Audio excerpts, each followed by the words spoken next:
Hi, I'm Frida, a Class C RV. In our next series of videos, you'll join us on a trip to Daytona Beach to visit relatives. Stay tuned!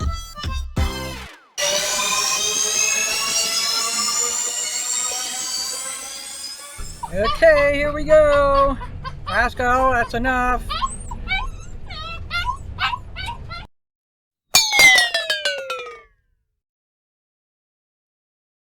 Well, here we are for the night at the Bass Pro in Memphis. We're just sitting here relaxing for a minute before we go inside. It's a little noisy, but with the windows closed it'll be fine. The Bass Pro in Memphis, called the Pyramid, allows overnight parking, so we thought for day one we'd take advantage. The interior of this place is amazing. Yeah, that's real water. They have boats.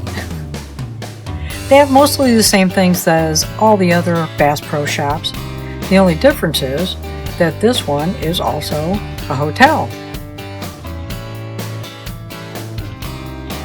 The shop's here, and behind this tree they have the rooms. You can see the rooms here, so you can get a room.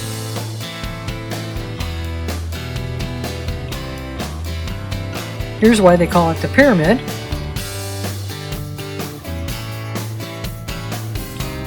And here's our spot on the parking lot, right underneath the expressway.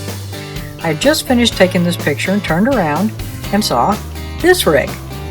Just so happens to be the rig of Todd and Sheila from Switch It Up, one of our favorite YouTubers. We got to meet Todd and Sheila and have a little discussion, take some selfies. That was really nice of them. And then we exchanged stickers.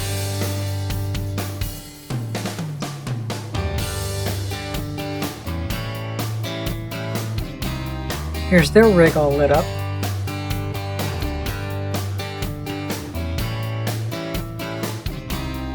And this is what the Pyramid looks like at night.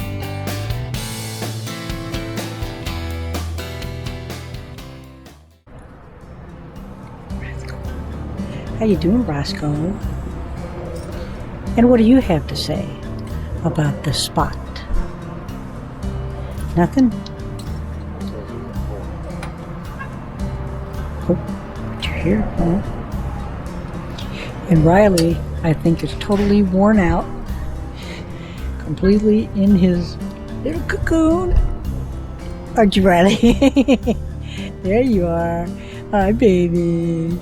You sleepy?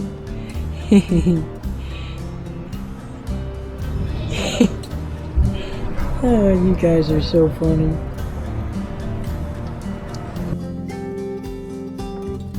The bridge over the Mississippi River in Memphis creates these wonderfully undulating patterns. They change color, the patterns change. It's really mesmerizing to watch. And we did as we drifted off to sleep.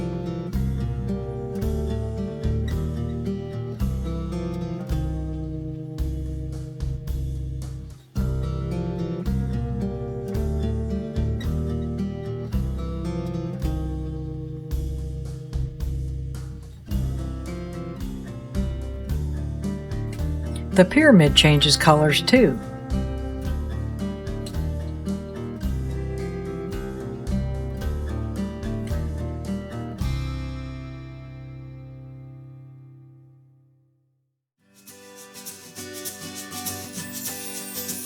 On day 2, we were going to stop at a railroad museum, but it turned out that they were closed for the season. So, we decided to stop at a standby, a Cracker Barrel. This was a nice one. It had a nice level spot for us to park, and we were allowed to open our slide and use our generator after hours. It was surrounded by these hotels, which was also kind of nice.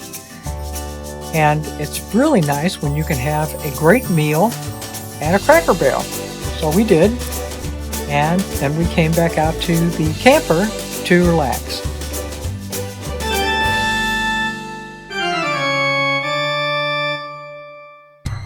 After having a lovely day, around 8 o'clock the tornado warning started. First it was 2, then it was 5. We decided to get a hotel room. Really glad we did. Everything was fine, but we had an F2 and an F3 tornado that passed the highway on either side of our exit.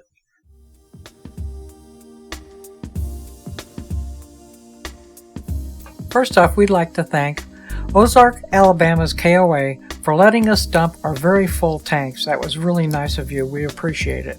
It's a lovely spot. And we revisit this place a little later. We decided to camp at a harvest host, which is a museum, the Tallahassee Auto Museum. We were a little concerned at first with the kind of muddy conditions, but it turned out just fine.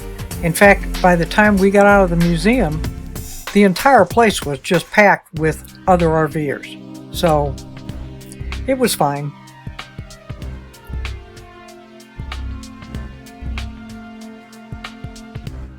Here's our spot. See, there are a few already pulling in. I think Harvest Host is really a boon for some of these kind of out-of-the-way museums that people don't notice. I would never have found this place if it hadn't been a Harvest Host.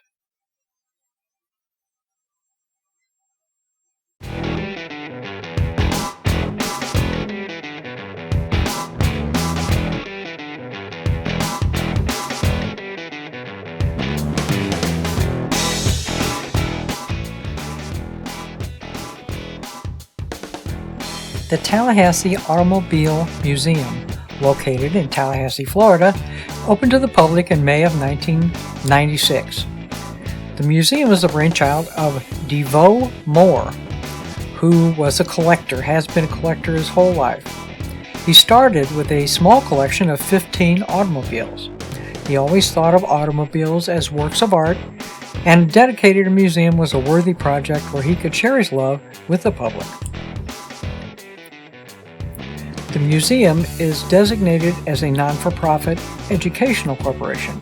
The admission fee and any donations made to the museum are used to pay the day-to-day expenses and preserving the history located within its walls. The collections housed have been donated by private individuals who do not receive any financial compensation from the museum.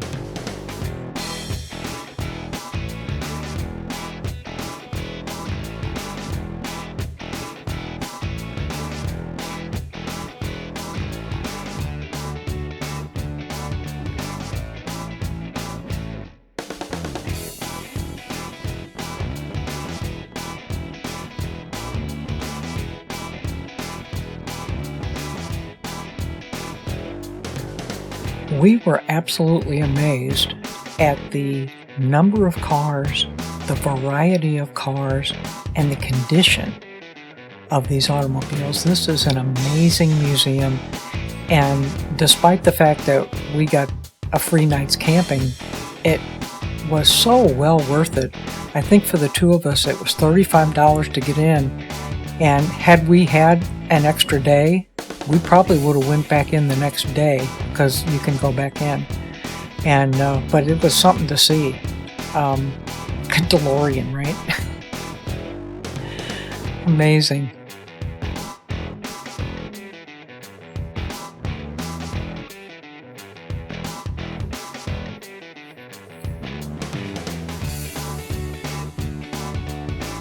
It's not just cars. This guy has got collections of all kinds of different stuff.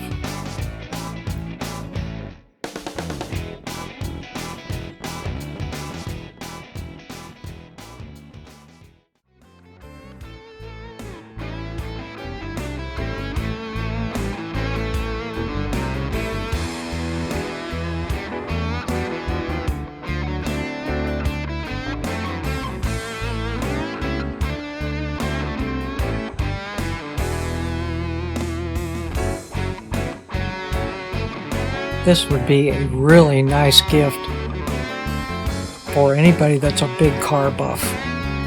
I mean, you could literally spend days here reading about all these cars and checking them out.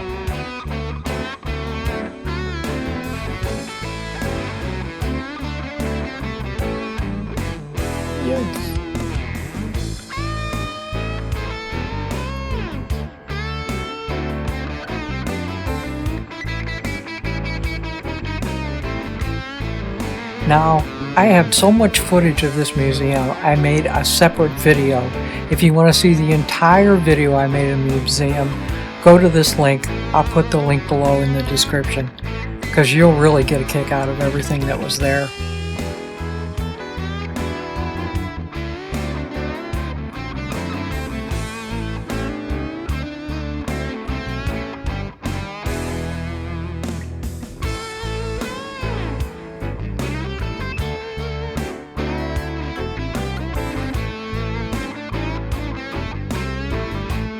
A totally fabulous experience. I recommend it highly.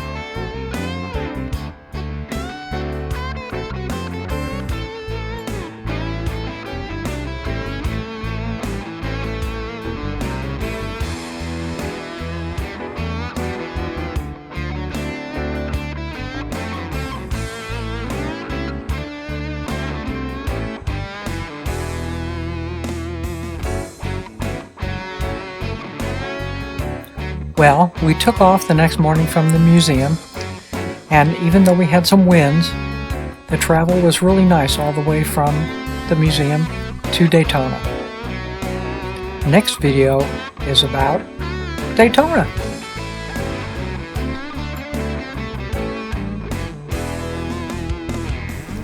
See you next time. Don't forget to watch our other videos and like and subscribe.